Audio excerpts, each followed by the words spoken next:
Anda kembali bersama kami di Prime Time Talk. Saya kembali melanjutkan perbincangan begitu. Mas Antoni, ada beberapa poin tadi yang sudah dipaparkan oleh almarhum. Salah satunya lagi kemudian yang menarik adalah di masyarakat Papua itu kemudian timbul stigma bahwa mereka adalah kaum yang termarginalkan begitu ya.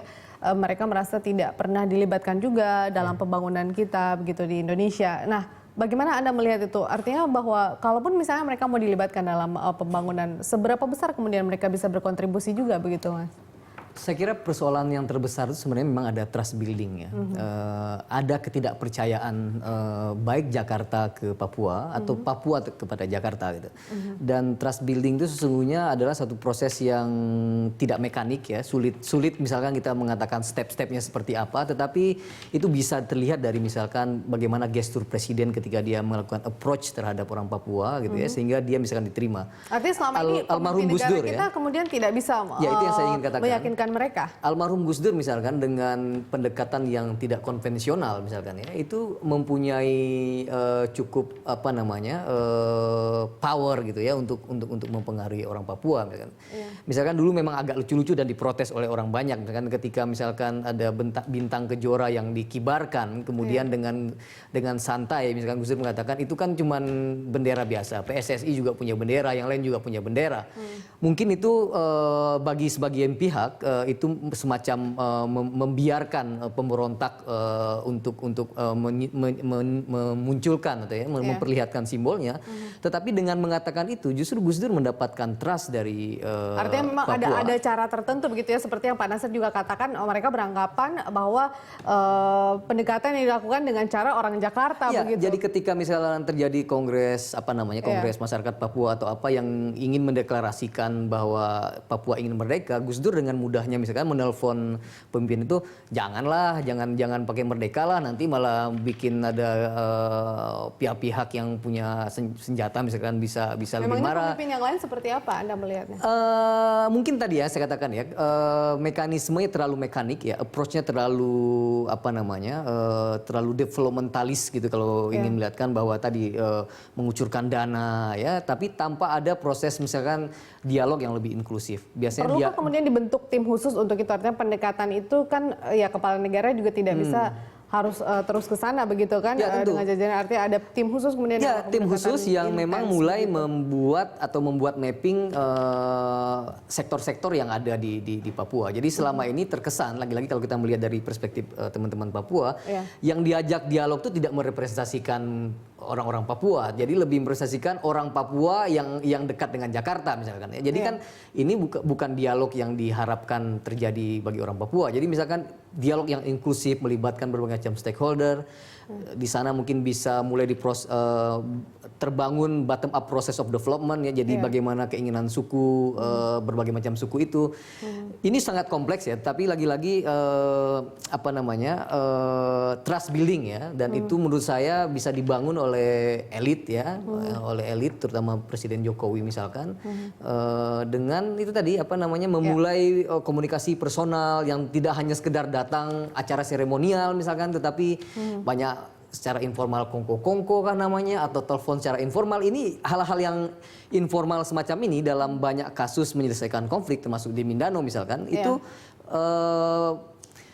meja negosiasi itu hanya salah satu mekanisme menyelesaikan masalah, tetapi banyak channel di belakang gitu ya, banyak meja-meja negosiasi lain yang dibuat gitu, yang digelar gitu di berbagai macam tempat untuk menemukan titik temu itu. Kita juga sudah tersambung di ujung telepon bersama dengan Ibu Maimun Herawati, adalah inisiator petisi usut tuntas kasus Tolikara begitu. Ibu Maimun, selamat malam. Selamat malam Bu Veronica. Baik, Ibu Maimun, ini mengenai petisi usut tuntas Tolikara. Sejauh ini bagaimana Ibu? Sudahkah kemudian memperlihatkan perkembangan terkait dengan petisi yang dilakukan tersebut? Atau adakah memang yang ingin segera dituntaskan? Ada hal yang menurut Anda dan teman-teman menjadi sebuah masalah yang dari dulu kemudian hingga saat ini belum terselesaikan begitu?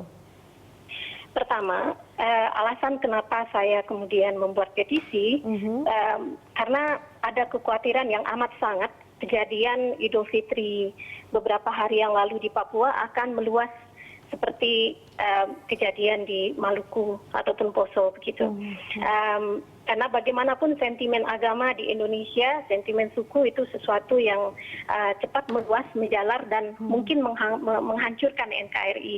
Dan petisi ini saya lakukan ingin membuat sebuah statement baik kepada masyarakat luas ataupun kepada pemilik kebijakan, pemerintahan dan yang berwajib untuk kemudian melihat masyarakat memahami ini sebagai sesuatu yang tidak ada kaitannya dengan agama. Baik, lantas sejauh ini follow up-nya seperti apa, Bu? Sejauh ini sudah hampir 27.000 ya Mbak ya. Dan untuk sebuah petisi yang baru berusia 2 harian, saya pikir ini bagus begitu. Petisi ini nanti akan diantarkan ke siapa, Ibu? Artinya kepada kepala negara atau bagaimana, Bu? Saya menunjukkan petisi ini kepada Bapak Jokowi, Bapak Yusuf Kala, Kapolri, dan juga kemudian Menteri Agama. Saya memang berharap untuk bisa menyampaikan petisi ini secara langsung kepada mereka berempat begitu. Sudah adakah kemudian respon langsung begitu, Bu? Belum. Belum sama sekali. Ibu, sebenarnya kan konflik yang terjadi di Tolikara ini bisa dikatakan sudah mulai kondusif begitu ya Bu ya, semua sudah ditangani dengan baik. Apa yang kemudian diharapkan Ibu Maimun dan Ibu Maimun dan teman-teman kemudian agar kasus ini artinya bisa selesai, Bu? Sejauh ini kan kemudian sebenarnya sudah kondusif. Kondusif mungkin seperti apa ya, kita tidak bisa juga kemudian meniadakan berbagai informasi yang beredar di media sosial.